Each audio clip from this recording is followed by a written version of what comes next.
Olá pessoal, sejam muito bem-vindos à parte 3 da aula sobre fungos. Nesta aula nós aprenderemos um pouco sobre a história evolutiva dos fungos e os principais grupos desses seres vivos. Eu vou dar um zoom aqui para que a gente possa observar um cladograma que mostra uma linha do tempo das características que vão surgindo nesse grupo, e essa linha do tempo ela começa desse ponto e vai até esse ponto. Nós temos 4 grupos principais de fungos: Chytridiomycota, Zygomicota, Ascomicota e Basidiomycota. Então, há muito tempo atrás, né, contando um pouco da história evolutiva desse grupo, nós tínhamos um ancestral comum a todos os fungos que possuía as seguintes características: parede celular com quitina, absorção de nutrientes do ambiente, corpo formado por hifas e a reprodução por esporos. E aí, a partir desse ancestral comum, nós temos a origem do primeiro grupo de fungos, que é o grupo Chytridiomycota. A característica que define esse grupo é justamente esse grupo ser formado por zoósporos uniflagelados. Então, eram fungos aquáticos uniflagelados.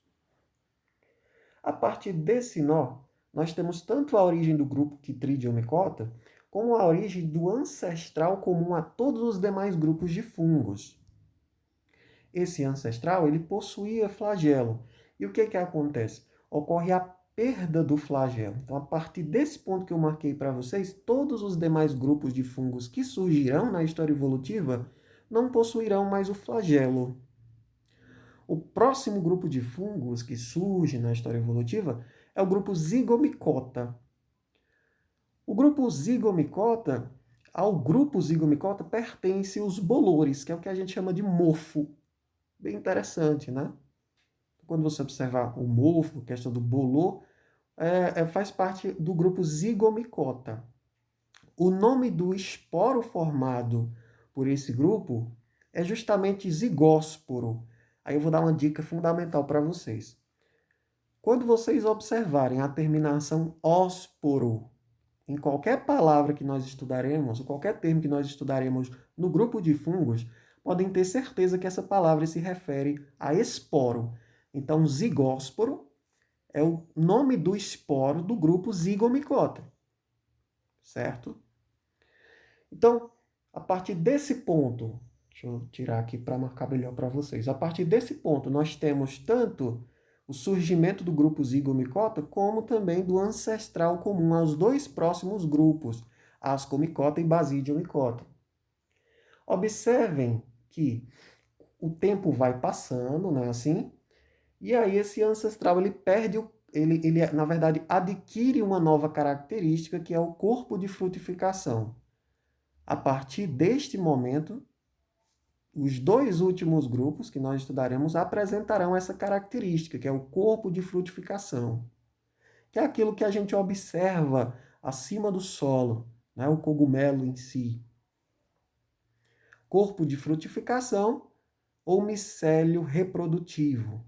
Assim, nós estudamos isso na aula anterior. Se você está com dúvida, volte e assista o vídeo anterior que você vai entender perfeitamente.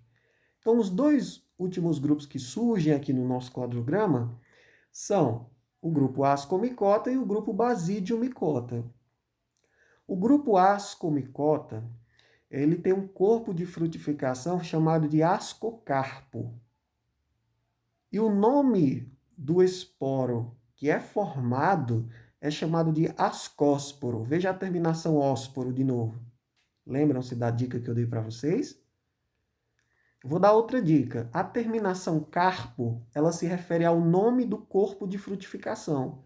Então, ascocarpo é o nome do corpo de frutificação do grupo Ascomicota. Simples demais, né, pessoal? A mesma coisa vai ocorrer com o grupo Basidiomycota. Como é o nome do corpo de frutificação desse grupo? Basidiocarpo. Muito bem, olha a terminação carpo.